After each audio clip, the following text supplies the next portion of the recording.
కాంగ్రెస్ ప్రభుత్వం వచ్చినాక పరిస్థితి ఎట్లా మారిపోయింది అంటే పేదల మీదనే జులుం చేయడం, గరీబోళ్ళు ఎక్కడుంటే అక్కడ నువ్వు వస్తే మా పార్టీలోకి రా, లేకపోతే నీ అంతు చూస్తామనే విధంగా వాళ్ళ అరాచకం పూర్తి స్థాయిలో విశృంఖలంగా విజృంభించి ఎక్కడికక్కడ మరి అధికారాన్ని అడ్డం పెట్టుకొని అధికార మత్తులో ఇవాళ కాంగ్రెస్ నాయకులు, ఇక్కడ ఉండే కార్పొరేటర్లు, ఇక్కడ ఉండే కాంగ్రెస్ చోటామోటా నాయకులు అందరూ కూడా రేవంత్ రెడ్డి బాటలోనే ప్రయాణం చేస్తూ ఉన్నారు.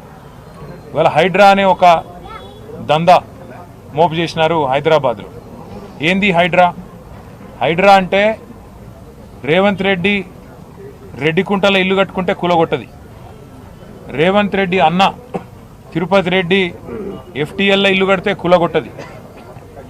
రేవంత్ రెడ్డి గారి మనుషులు, ఆయన పార్టీలో ఉండే ఎమ్మెల్యేలు, మంత్రులు, వాళ్ళ ఇండ్లు బఫర్ జోన్లో ఉన్నా, ఎఫ్టీఎల్లో ఉన్నా, చెరువు మధ్యలో కట్టినా హైడ్రాక్ గనలబడది.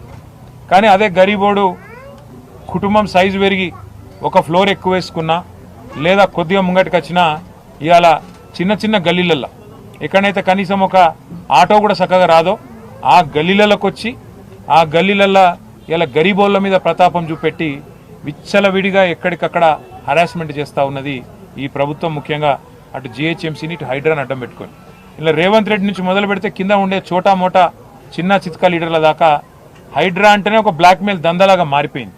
అట్లా ఈరోజు ఇక్కడ సర్దార్ మృతికి కూడా కారణం కేవలం కాంగ్రెస్ ప్రభుత్వం యొక్క హరాస్మెంటు, వీళ్ళ యొక్క దుర్మార్గ విధానాలు తప్ప ఇంకోటి కానే కాదు.